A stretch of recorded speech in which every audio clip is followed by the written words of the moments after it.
Hello there, Algebra 1B, and this is our lesson on simplifying square roots with some practice. Now, the main thing we want to look for today are factors, which are things that multiply into our different numbers. So what I provided for you at the top is our perfect squares and what their perfect square roots are. So these in blue are the numbers that you want to divide your square roots into, okay? And also the x squared and x to the third, okay? And when you simplify them with the square root, so if you take the square root of 4, you get 2. So the blue numbers are going to become the orange numbers in parentheses, and you'll see that in a little bit here.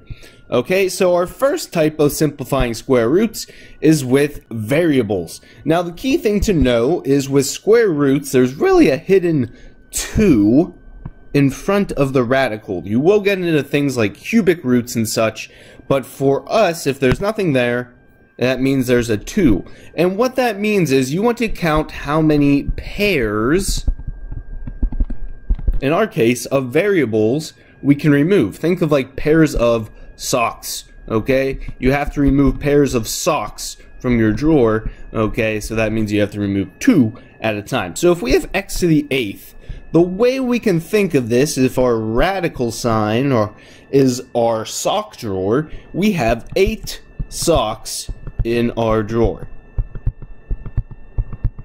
Okay, x to the 8th is really 1, 2, 3, 4, 5, 6, 7, 8 x's. And again, we're removing pairs.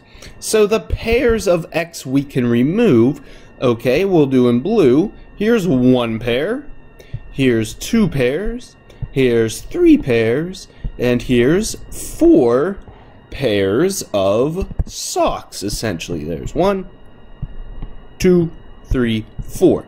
Okay, so this whole little thing just becomes x to the 4th. Inside the drawer, it's 8. Outside, it's x to the 4th. That's your simplified answer. Okay? The key thing is, if you have an even number of socks, or even number of variables, you're not going to have anything left over. But let's look at this one again. So y to the 12th, one way to think of it is, again, you have 12 y's. 9, 10, 11, 12. Okay, whoops. Now, you might notice, okay, that's a lot to write out.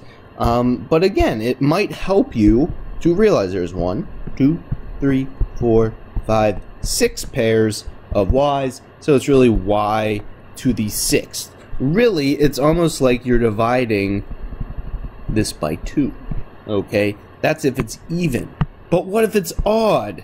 Like z to the 11th, okay? So, written out, that means we have 11 socks. Usually when I do laundry, that's how it ends up. There's always 1 left over. 1, 2, 3, 4, 5, 6, 7, 8, 9, 10, 11, or maybe you have 1 with a hole in it. Okay, so you reach in and you grab 1 pair of socks, 2, 3, 4, 5, but 1 is left over. Okay, it's going to have to stay in the drawer. So what comes out is 1, 2, 3, 4, 5 z's and the 1 left over. Okay, so this is our leftover z, and this is the pair that comes out. So it's almost like our remainder of 1 stays behind. So our answer is z to the 5th with a z left over. Okay, what I would like you to do when we are finished here is I would like you to try the square root. So we'll do this one a star of x to the 6th. You can also try, okay, here's another star. We'll say square root of z to the 9th. So just those two. Okay, now that's afterwards. Actually, you can do them now if you would like. But for now, let's look into type 2. Type 2 now, we are going to combine numbers and letters, and basically, it's just like splitting into two parts. Okay, so we are going to deal with the square root of 16 first. Now, again, you want to look above and see, is 16 any of our perfect squares? Yes, it is. It's right there. Well, that means the square root of 16 really just becomes 4. Now, x to the 8th, we actually just did this right above. If you need to remember, that's like having 8 socks inside. That means it's just x to the 4th. And that is your final answer. Okay? Similarly here, square root of 4, okay, that is just 2. Again, if you look above, that's all it is. And y squared means we bring out one pair of socks, or just y, so it's 2y. Now, what if everything doesn't really cancel out? Well, again, maybe we look, 25 is a perfect square, that just becomes 5. Z to the 3rd, I can bring out one pair of socks. This is like Z, Z, Z. One pair of socks, and one is left over in the drawer. Okay, so there's that type for those. A third type is where it gets a little more challenging. Here we're going to have quite a bit left over. So let's focus on the square root of 50 first. Here is where we are again going to look above or think of the perfect square roots. So we have to think of the numbers in blue that go into 50. Preferably, I would like you to work from the biggest one down, okay? So does 49 divide into 50? No. Does 36? No. What about 25? Well, if you think of quarters, 25 times 2, or 2 quarters, is 50, which means square root of 50 can really be thought of as the square root of 25 times 2. Okay, square root of 25, that's our blue number from above. 2 is just another old number. 2 times 25 is 50. Now, the whole idea of finding those perfect square roots means that the square root of 25, the blue number, is just going to become 5. What is left is the square root of 2. It is not one of the perfect squares, so it's going to stay inside the drawer. Now, x to the 4th is asking how many pairs of x. And if you have 4 socks, you can bring out 2 pairs. Okay? So we have x to the 2nd. Now, the proper way to write this is to have everything outside of the drawer out front. So our 5x squared. If you need to highlight things that are outside of the drawer, okay, I will do so in blue. Whoops. Not that much. Blue. And everything inside the drawer yet is in orange. So we have the square root of 2 left over. And that is the final answer. Right below here, square root of 18. So think to yourself of factors of 18. Well, 6 and 3 are factors. But none of them are perfect squares. Okay, so we actually don't want any old factors. We want perfect square factors. So instead of 6 and 3, again, look way up above, and the factors that go into 18 are 9 and 2. 9 then becomes the 3. We have the square root of 2, and now thinking of y to the 3rd, how many pairs of y? And you can say we have 1 pair with 1 left over. And then putting everything out front that's outside of the drawer, we have 3y, square roots of 2y. Done. Okay, let's go across here, 9 and 10. I will get you started on these. So 72, okay, 72, again, look above, think of, divide in your calculator, 72 divided by 64. If you get a decimal, that means it does not work. Divided by 49. Decimal, again, does not work. Divided by 36. I bet you didn't get a decimal. That is because 36 times 2 is 72. Now, what about our variables? Inside, we have z to the 4th and x to the 3rd. Oh my, we have numbers and 2 letters, but again, just think of them all separate. So 36 times 2, z to the 4th, x to the 3rd. 36 is just going to become 6.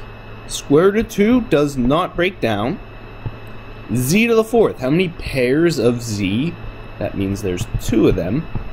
And x, okay? 1 pair of x's, 1 left over.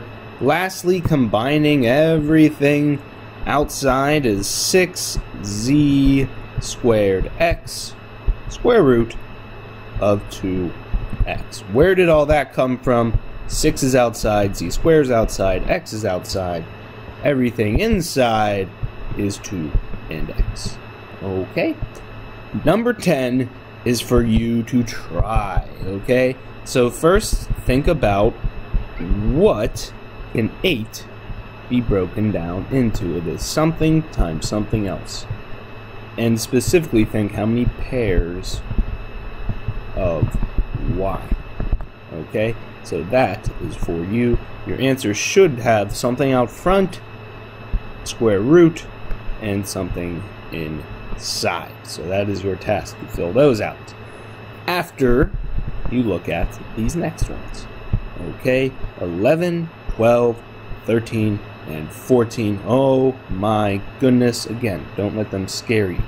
Number 11, we didn't do anything just like it, but it's very close, okay? Square root of 16. X to the 8th, the only difference is this negative sign outside. Huh? What's that about? We will find out in a second. Actually deal with it separately as well. Square root of 16, that is a blue number, or a perfect square. It's going to become 4, and hopefully you're getting the hang of this. X to the 8th means there are 4 pairs of x to come on out, and we have this negative out front. Okay? Really all that negative's telling you to do is to multiply by a negative 1. Okay? So we have 4x to the 4th times negative 1, or just negative 4x to the 4th. It's really not so bad after all. Okay, 12 right below it. Again, we're going to deal with this 3 way after everything else. 169y to the 3rd. 169, if you type the square root, is simply 13. Y to the 3rd means we have a pair of y with 1 left inside. And 3 times all that jazz. So 3 times 13 is 39. We have y out front, square root of y. There you go. Okay, moving across here, the negative 2 is going to be multiplied last. 12x to the 5th and y squared. Y squared, how many pairs of y? That's just going to become 1 pair of y. X to the 5th is 2 pairs with an x left over. And 12. Again, what are factors of 12? One might say 12 is 6 times 2, but those again aren't the numbers from the blue above. Instead, which of these goes in to 12? 16, too big. 9, decimal. 4 goes into 12. 4 times 3 is 12. Okay? So 12 is really the square root of 4 times the square root of 3. You know the square root of 4 is 2. The square root of 3 is left over. Negative 2 is multiplied way out front. Now again, it might be tricky to see what all is outside, so the negative 2, the 2 that you removed, the x squared, and the y as well.